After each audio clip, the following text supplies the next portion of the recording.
The In Conversation podcast series with author Nigel Beckles. Welcome to the podcast.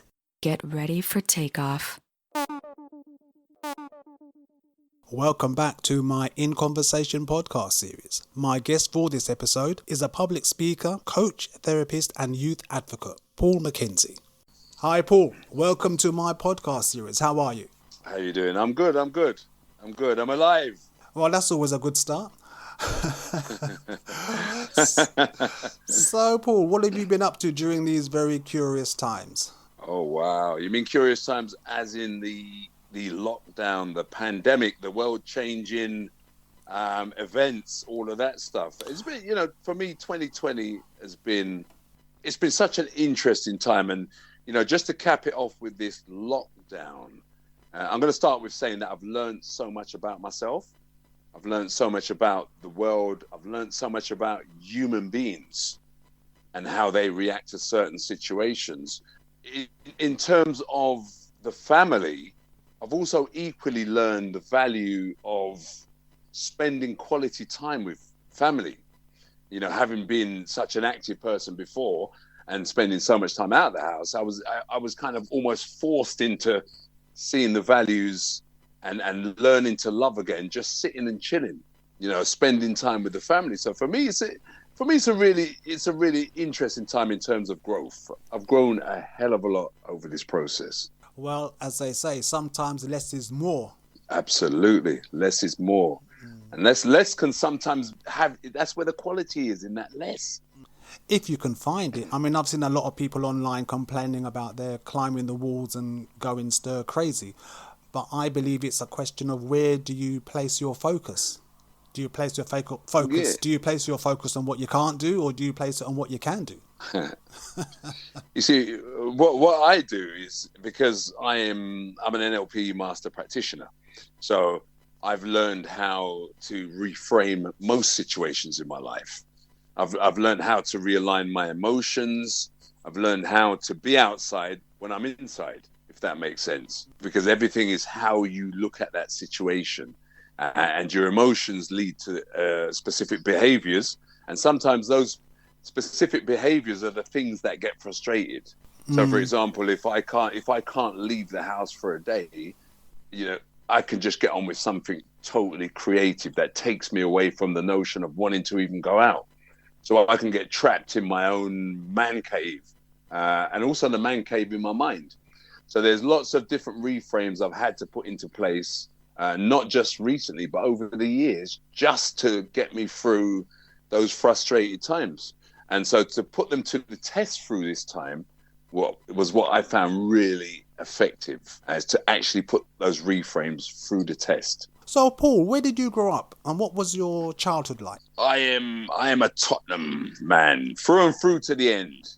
Me and Tottenham have this infinity that we must grow up here and end here. So I'm a Tottenham man. I grew up in Tottenham. Really, really interesting place to grow up. When I grew up in Tottenham wasn't as notorious as it is now, or is perceived to be now. Tottenham to me was a really, really humble community that had a lot of wisdom. There was a lot, for me growing up, there was always a place for wisdom. I could meet an elder and there was wisdom. And so that's kind of why I will never leave that. I had a really, really interesting upbringing, in the sense that even though I was able to get wisdom, sometimes we don't take it on board. And so for me, it was, how can I challenge everything? And so obviously I got myself into a little bit of trouble, learned a lot from getting into trouble. It was something I always, because I was, my mum used to say, too damn fast. And so it enabled me to take on board my mum's values more by experiencing the things she said don't experience, if that makes sense. So I was able to grow up from an early age in Tottenham, push the boundaries a bit, but had enough time to see that there was more than that meets the eye about Tottenham. And that's why I still work in Tottenham now, because there's so much to it that people don't realize. There's so much beauty to that community that just needs to be retapped again. And then, so for me, growing up in Tottenham and working in Tottenham, it's just a beautiful thing. I love it. And that's why I do so much of the community work. So do you still live in Tottenham? I live on the outskirts of Tottenham, which enables me to sort of get there, because a lot of the work I do is Tottenham based. So I can be there in like 2 minutes flat. And so I spend most of the time in Tottenham. I do a lot of youth empowerment work in Tottenham, and also work with a lot of parents in Tottenham. And so for me, it's always about having that link and staying true to the community that you work with. Well, I think that's very admirable. So during your life, Paul, has there been a particular experience that you believe dramatically changed you as a person? I was 14, and I remember I was expelled from school. I was kicked out of school because, first and foremost, I was always questioning the teachers.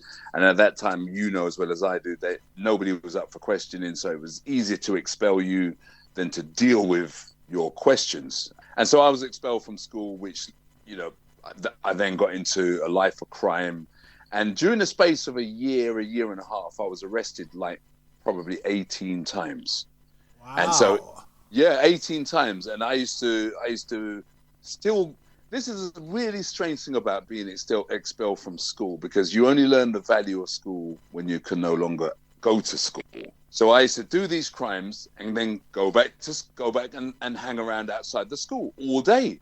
And so, so I got arrested 18 times. And then I remember my mum, she grew so insensitive to me being arrested, because it changed from the first time I was arrested to, you know, the tears, how could I have failed you, blah, blah, blah, to her just almost expecting it was going to happen again. And so it went so bad that I remember standing in the courtroom, and I remember the judge saying to me, how do you want to deal with, because I had, I think, 13 offences on one day in court. And I remember the judge saying to me, my solicitor saying to me, how do you want to deal with these? Do you want to deal with these individually, or do you just want to group them together and tell the judge everything and see what happens? So I was like, let's just do it all in one sitting. And so I remember the first time that I was in court was the first time I was sent jail. And I remember saying, what the hell? Judge sentenced me to 6 months in prison. And I remember breaking down and crying. But that's not what really made me change my life. That was the start of it. The first marker was, and I'll never forget this, is because when you get sent to prison, there is no going and hugging your mum and saying goodbye. That's it. You go downstairs. And I never knew that. I never knew that you just go downstairs. And so I remember seeing my mum crying across the courtroom. And then I remember sitting downstairs for about a couple of hours in this pokey little cell with a little hole in the door. And then I remember hearing a tap on it and expecting it to open, and it didn't open, but the flap moved. And when I looked through, it was my mum, and she was crying. And that vision there, that was the first vision that told me that this is not it. This is not my life. That's one of the markers that made me start on this journey of change. The second marker was actually being in prison. I think it was about a week in. And I remember this security guard, we called him Screws at the time, came over to me. And I remember when I went into prison, it wasn't really pleasant, because I was going through this beef with some guys, and they were all in there. So when I arrived, to find out they were all in there was absolutely terrible. It was almost like I wanted to commit suicide, because how was I going to deal with this for 6 months? Because we were having this really, we were talking about knife crime and everything before. Yeah, there were knives involved and everything. So to go into prison on my own and see all of them was really bad. So anyway, so fast forward a couple of days when I managed to avoid them. But I remember I made some friends in there. And I remember this, let's call him a Screw. He came over and he literally bypassed everybody. And he came right over to me and said to me, I'm going to ask you a question. And me being this bullshit little, wannabe bad boy, I said to him, what are you talking about? Will you come over to me and ask me? And he said, no, I'm going to ask you a question. And he said to me, what do you want to do with your life? Because you're not like these guys here. These guys are going to come back over and over and over again. And I remember thinking, why on earth would he ask me? So anyway, he said, I'm going to come and ask you tomorrow morning. And I remember going away. I didn't even eat dinner that day, because it played on my mind so much. Anyway, didn't sleep well. And I remember in the morning, the only thing that was compelling to me was, is this man going to come and ask me again? Because you remember, up until that point, nobody has ever asked me what I want to do with my life. Nobody at all in my life has ever asked me that single question. Not parents, anything. So I remember he came in and I was watching him and he was watching me. And then he started walking towards me. And then the other guys started laughing. And then I remember sitting there. I stayed there. And he walked over to me and said to me, "What do you want to do with your life?" And the first thing that popped out of my mouth was, "I want to be a photographer." Now, Nigel, ask me where that came from. I don't even know where that came from. Because at that time, being young, black, and a photographer was just never heard of. So I remember it popped out my mouth and I was like, "I want to be a photographer." And he looked at me and he said, "That decision will follow you for the rest of your life." He said, "If you stick to that, you will never come back here." And I remember saying to myself, my God, I don't even know where that came from. Anyway, fast forward to my leaving day, saw him again. He said to me, "Just remember what we spoke about." Because and you know, the strangest thing is, every one of those boys I was with was back there within a year. Every one of them. Yeah. And I remember leaving prison. I said, I'm going to be a photographer. I remember my mum, she worked so many jobs, but I remember she'd saved up some money. And my mum was a very funny woman. She never had until she went upstairs and then she had. And I remember her saying, no, I ain't got no money for no camera right now. And then I remember going upstairs and coming back downstairs with some money that she'd saved. And she got some money from her partner. And I remember and I'll never forget these moments. And I remember she gave me the money to go and buy a camera. And I remember going into the camera shop. I knew nothing about cameras. And I remember going into the camera shop and asking the man, what's the best camera I could buy for that money? This is how you know God is good. You know, when you decide to do something in your life, things open up for you. Because I didn't have enough money, but I left the shop with that camera because the man looked at me and had a belief about me. He said, "There's something different about you." And I'm telling you, Nigel, since that day, we are going back now over nearly 35 years. I've never not had a camera in my life. Even symbolically, I've always had a camera. And most days I always have a camera with me. Well, it's handy now with the mobile phones. Everything's built in. But I wanted to ask you, you now do public speaking. So did your experience in prison, did it set you on that road as well? No, not at all. It took me another 10 years to realize that I wanted to do public speaking. And I'll tell you how that came about. Because I was always a humorous boy.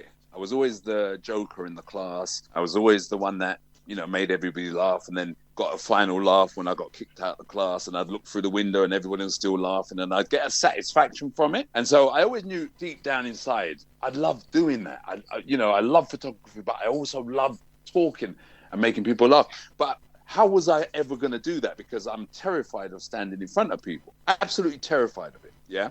Because putting your hand up meant that you were accountable for what was about to come out your mouth. I never got myself in that position. So fast forward 10 years, just after my mum had passed, and I remember getting to a stage where I thought to myself, there's got to be more to life than, you know, the photography always carried me there. And at that time I was working in a firm of solicitors as well. And I also had my first son. Yeah, I had my first son when I was 20. And so I remember working in this place and thinking, you know, my mum had just passed and we were all sad because I got 5 sisters. And I remember one of my sisters said to me, a guy named Tony Robbins, he's coming to London and he's an empowerment speaker. And he stands up and he gets on stage and he empowers you. And I thought, yeah, let's go for this. And then she told me it was like £975. And I was like, let's not go for this. And then I was like, you know what? At that time, I remember I had £1,080 in my bank. Yeah. And that time it was a bit of money because I was saving up for a Ford Escort. And I thought, if I'm going to change my life, I need to do this thing. So we registered and it was deep to pay that kind of money for a weekend, Friday, Saturday and Sunday. And I thought, I'm going to leave this place and my life has to change. So I remember attending on the first day, he got on stage and I remember thinking to myself, I could do that. Yeah. And I remember there were 5,000 people there. And I remember thinking to myself, God, look how well he looks. Look how masterful he is. Look at all the people here to see him. Yeah. And it was so overwhelming that it made me forget about what it cost. And so on the first night, I remember sitting there and we were going through these processes of letting go. How are we going to let go of the things that hold us back? And I remember me and my sister, we had the same beliefs. And there was one thing that came up that we shared. It was a time when we went to see my dad, and basically what my dad did is he lined us all up. There was 5 of us in a row, and he basically said to us, to all of us, you lot are not going to be shit. And this was when we were in our late teens, and realizing that was what limited me, was that from that conversation, it literally created a limiting belief within me, which I now realize was the limiting belief here with these 5,000 people. So we spoke about it. And I remember me and my sister hugged and cried, and we vowed to release that emotion, forgive him. And it was a really, really emotional process that we went through.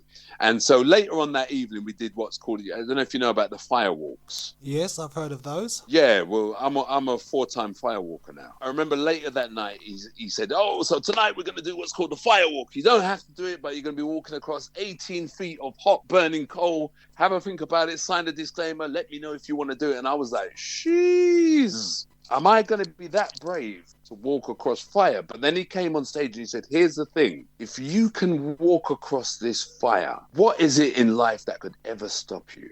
Having walked, what belief system could you shatter by walking over hot coal? And so that was it. I was signed up for it. I was like, I'm walking across this coal. And so anyway, long story short, I walked across the coal, me and my sister walked across. When I left that seminar on the Monday, Tuesday morning, I said, what am I going to do in the context of public speaking? Phoned up a comedy agent and said, I want to come and do an open spot. And I did stand-up comedy from that point for 10 years. So when did you begin public speaking, and what do you speak about? Well, first and foremost, stand-up comedy is public speaking. It's the worst form of public speaking you could do. It's the hardest form. Okay. So I went in on the deep end. I went in on the deep end of public speaking and learning how to deal with crowds in real time. And I did that for 10 years. And then I went on to speak and empower people just in terms of life skills, how they can improve their lives.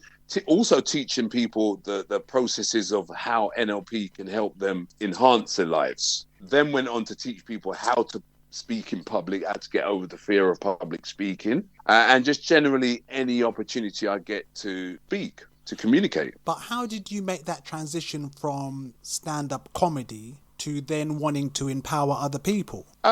See, when you're a stand-up comic, if you're I'm not saying I'm a good one. I'm going to say I was a good one. I was a good one.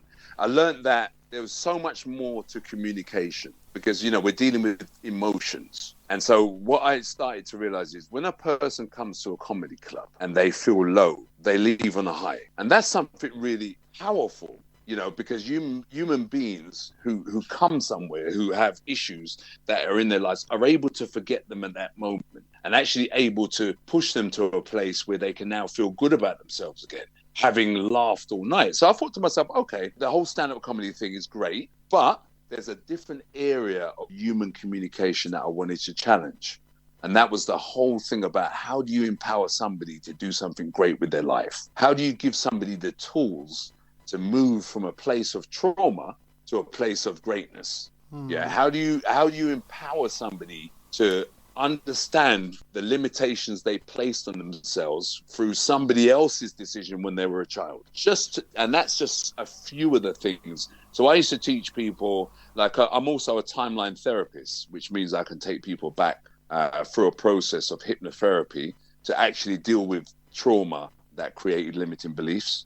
So I actually went that deep with it. So I was actually working with people on the processes of how and why they feel that way today and educating them how to remove the original emotions that led to that. So I went really deep with the whole Gestalt therapy, how the mind works, which is what the NLP is, and how similar it is to a computer. So how do we reprogram ourselves to get the best from ourselves? And so that became the journey, was how do you teach people to reprogram themselves to get the best from themselves? Well, you used to appear on the BBC. How did you get involved with that? With the BBC in terms of radio, one is obvious. I sound like one of those radio guys anyway. So that always works for me because I always loved the fact that I could communicate at a specific level. But it was when I really got into the empowering young people and helping them to avoid the lure of things like grooming or getting involved in gangs, or in fact just having enough belief in yourself to finish school.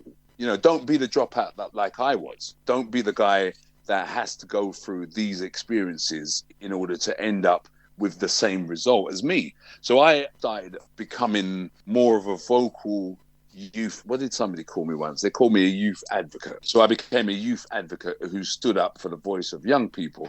And doing that alone meant that I was kind of a regular correspondent on the Vanessa Feltz show, also on RT television. They've done a few documentaries on me in Germany, Russian TV, and the BBC. So I've always kind of spoken on behalf or interpreted what they thought was an issue going on with young people. So they would call me and I would break it down and actually educate those media platforms on what is the correct narrative with young people. And so that's kind of my involvement with those channels. And I still do it from time to time.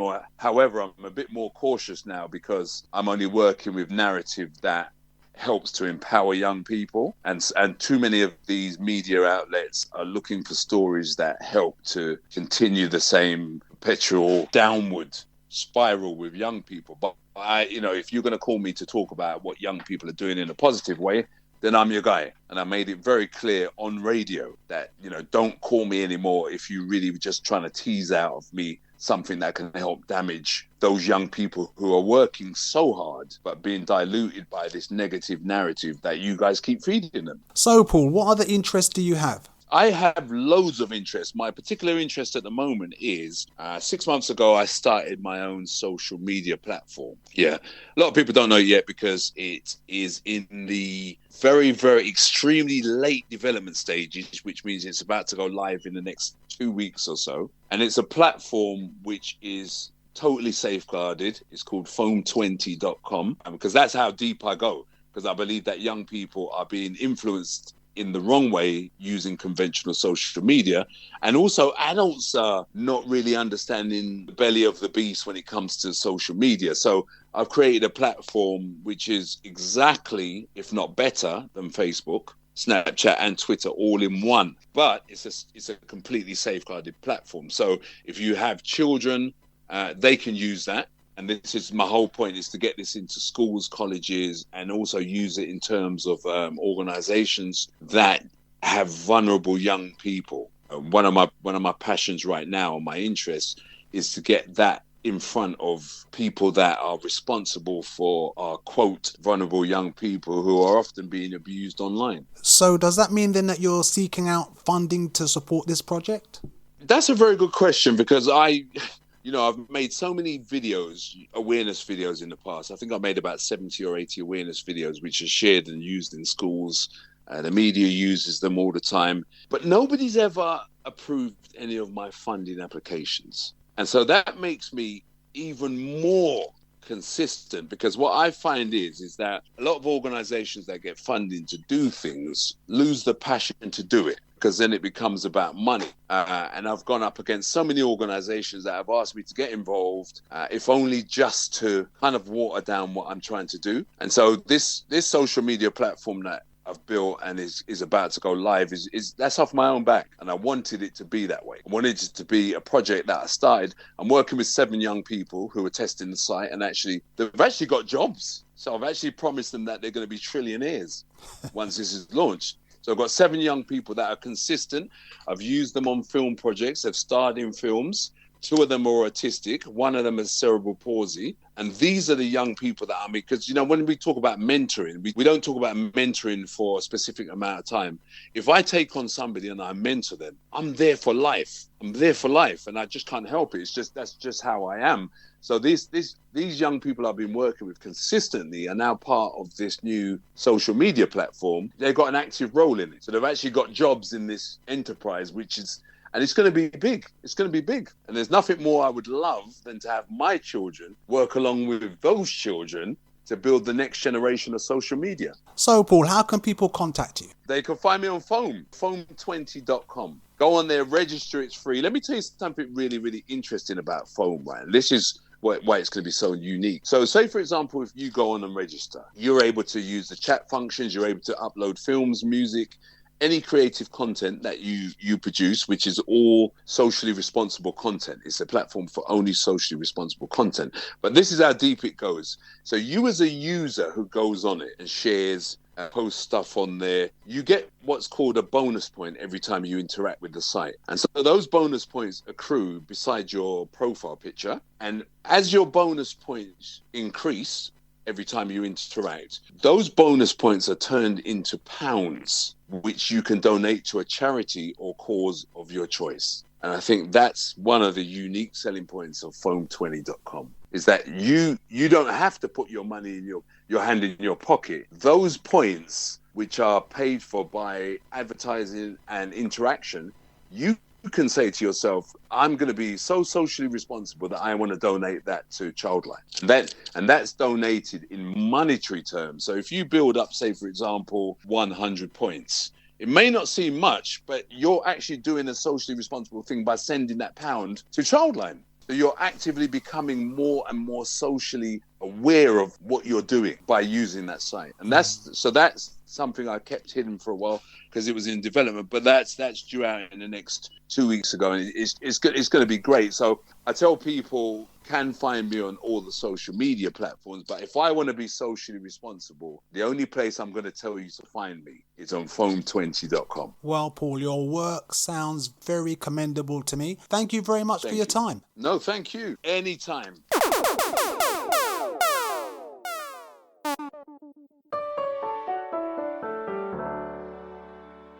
Thank you for listening. Please join me for another In Conversations podcast very soon for more interesting and entertaining discussions. Stay safe.